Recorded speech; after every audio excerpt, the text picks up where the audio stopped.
The winter sun barely pushed through the thick clouds as Cowboy Luke McAllister paced across the creaking boards of the small frontier railway station, the sharp cold biting at his lungs every time he breathed. He had been waiting for 3 days, 3 long, silent days since the telegram had come saying his bride-to-be was on her way. From the east, her name was Eleanor Hayes, a woman he had never met but whose letters had carried enough warmth to soften the edges of his rough, lonely life. Each day he'd ridden back and forth to the station, expecting to see her step down from a wagon or carriage, dressed in the pale blue gown she had described. But she never came. The townsfolk whispered behind him, wondering if he'd been stood up. But Luke refused to believe it. Eleanor's last letter had been full of excitement, describing the wagon she had joined with 2 other families heading west. Something had happened. He could feel it twisting inside his gut like a thorn. On the 4th morning, he saddled Dusty, his chestnut stallion, and followed the faint stories brought by a passing trapper who claimed a wagon had been spotted along the northern trail but never reached town. Luke set out, snow and wind lashing against him. The trail nearly vanished under fresh drifts. Hours passed with nothing but quiet pine forests stretching endlessly, until he noticed broken wheel tracks disappearing into a narrow valley. His heartbeat quickened. He followed the trail until he discovered splintered wood scattered across the snow, like fallen bones, wagon wreckage. A cold dread settled over him. He dismounted slowly, scanning the broken debris, the frozen canvas, the torn boxes, and the footprints that seemed half covered by fresh snow. Then he saw a slender hand dangling from the side of the overturned cart. He rushed forward, heart pounding, and found a young woman lying motionless against the wooden frame, her golden brown hair dusted with frost, her dress ragged from the cold journey. Her skin was pale, nearly the color of the snow around her. "Eleanor?" he whispered, kneeling beside her and brushing snow from her cheek. Her eyelids fluttered weakly. Her lips trembled as if she were trying to speak, but couldn't. Luke quickly wrapped his coat around her, his breath forming clouds in the frigid air. As he checked for others, he heard a faint whimper behind him.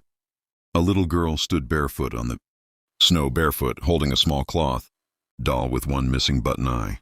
Her curls were tangled and her cheeks red from the cold. She pointed at Eleanor with trembling hands, trying to speak through chattering teeth. Luke gathered her in his arms, wrapping her in his scarf. "It's all right, sweetheart," he said, his voice steady despite the panic rising inside him. The child pointed at the wreckage again and then at the forest, as if trying to tell him something else had happened, something she couldn't explain.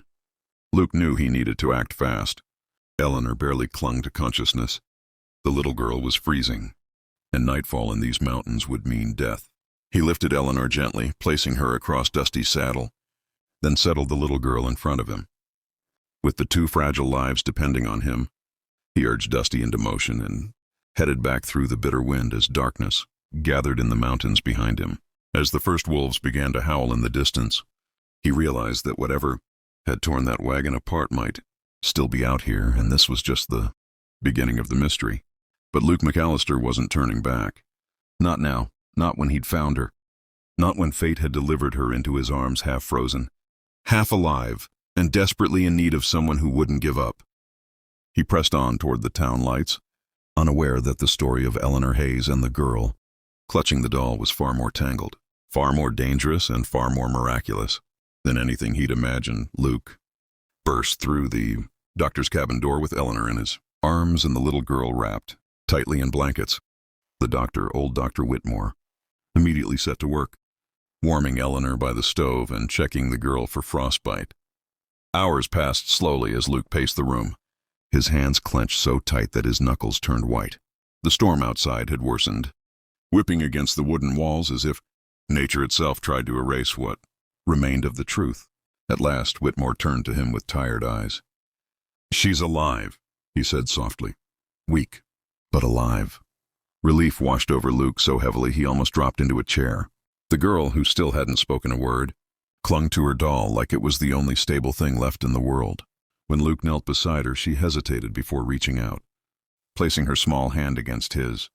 She pointed once again toward the direction of the forest, fear filling her eyes. Luke knew that whatever was out there had traumatized her deeply. When Eleanor finally awoke, her breathing shallow but steady, she whispered his name, Luke, as if she had known him forever. He leaned close, brushing her forehead gently, urging her not to speak too much. But Eleanor shook her head weakly. The wagon. It wasn't an accident, she whispered, each word strained. Luke felt his stomach tighten. She told him the story in broken fragments. The wagon train had been ambushed 2 days out from town, not by bandits, but by a group of desperate men who had been trailing their convoy. They demanded food, blankets, and horses. When the families resisted, the men turned violent, smashing wheels and overturning the wagon in the snow. Eleanor had protected the little girl, hiding her beneath some fallen sacks. In the chaos, the attackers fled with whatever they could carry, leaving the wagon broken and the horses scattered into the woods. Eleanor had tried to stay awake long enough to help the girl, but the cold had overtaken her.